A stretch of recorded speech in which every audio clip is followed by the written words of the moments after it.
Hi Lakers, Tim Heyman here to tell you a little bit about a class called Quest. If you're a teacher, I hope to use this video to follow the AVID model so that you might recommend a student for this class. If you're a student, I'd like to take the next couple of minutes to inform you about a learning environment that we have here that might be right up your alley. But let's begin by talking a little bit about what Quest is. Quest is a project-based learning class based upon the philosophy that we learn by doing.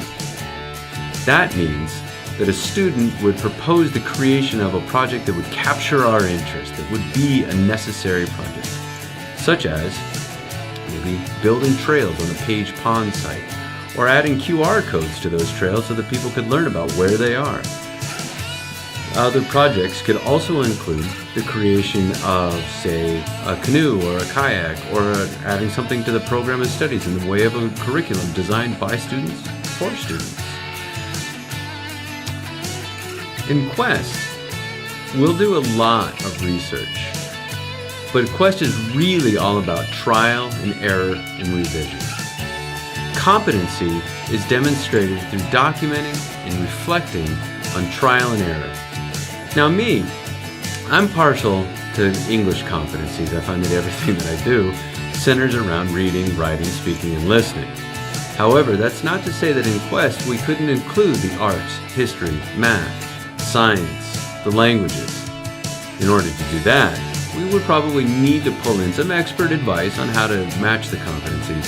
It's entirely possible. Quest is a class for students that are on a voyage of discovery. What Quest is not.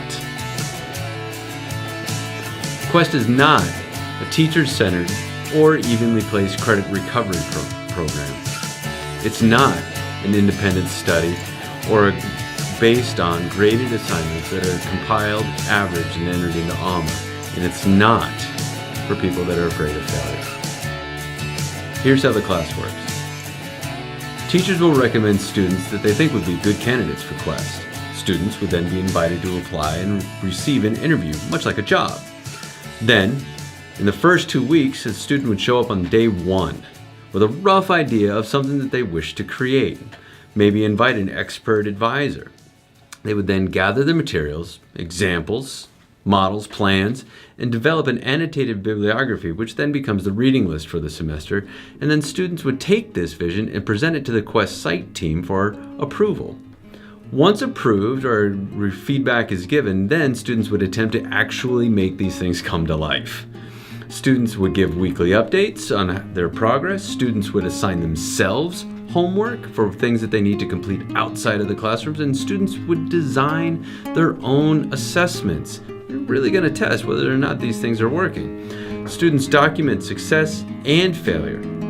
The final, students present the project to the Quest site team and any guests that they would invite along the way. So, what do you do now?